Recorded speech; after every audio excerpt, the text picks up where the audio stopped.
মানে শরীরের হাড়ে ব্যথা বা গিরায় ব্যথা এটা হচ্ছে বাত রোগের একটা মূল উপসর্গ আমি যদি বলি, মেইন সিমটম। কিন্তু এটা ছাড়াও কিন্তু বাত রোগী আমাদের কাছে বিভিন্ন ভাবে ওনাদের সমস্যাগুলো নিয়ে আসে।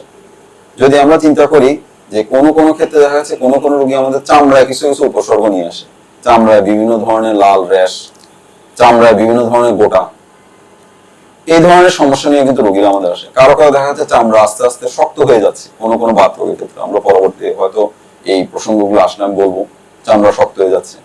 কারো ক্ষেত্রে দেখা যাচ্ছে হাতের যে মানে আঙ্গুলের চামড়াগুলা সাদা হয়ে যাচ্ছে, চামড়া এক ধরনের প্রেজেন্টেশন থাকছে। কারো ক্ষেত্রে আছে না বাত রোগী চামড়া না, বাত রোগীগুলো নিয়ে আসছে চোখের সমস্যা নিয়ে।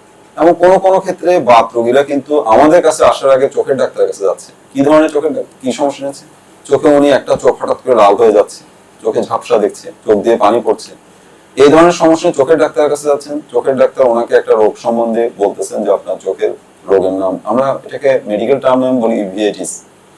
এখন বারে যখন চোখের ডাক্তারের কাছে একটা রোগী ইউভিআইটিস নিয়ে প্রেজেন্ট করে, তখন দেখা যায় চোখের ডাক্তারই ওনাকে জিজ্ঞেস করতে আপনার কি আসলে কোনো জয়েন্ট পেইন আছে কিনা। তখন উনি আবার ওই রোগীর সিমটম বা হিস্ট্রি নিয়ে আমাদের কাছে আবার পাঠাচ্ছে যে উনি আপনার বাত রোগীর ডাক্তারের সাথে আলাপ করেন, চোখে প্রবলেম নিয়ে আসতেছে।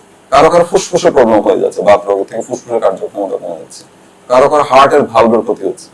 তাহলে যদিও সহজ বাংলায় আমরা যদি চিন্তা করি যে এটা এক ধরনের শুধু জয়েন্টের রোগ, কিন্তু এটা যে জয়েন্ট বা গিরাতেই সীমাবদ্ধ থাকতে তা না, এটা চামড়া, ফুসফুস, কিডনি, হার্ট, চোখ, এরকম বিভিন্ন জায়গায় কিন্তু এটা প্রেজেন্টেশন নিয়ে আসতে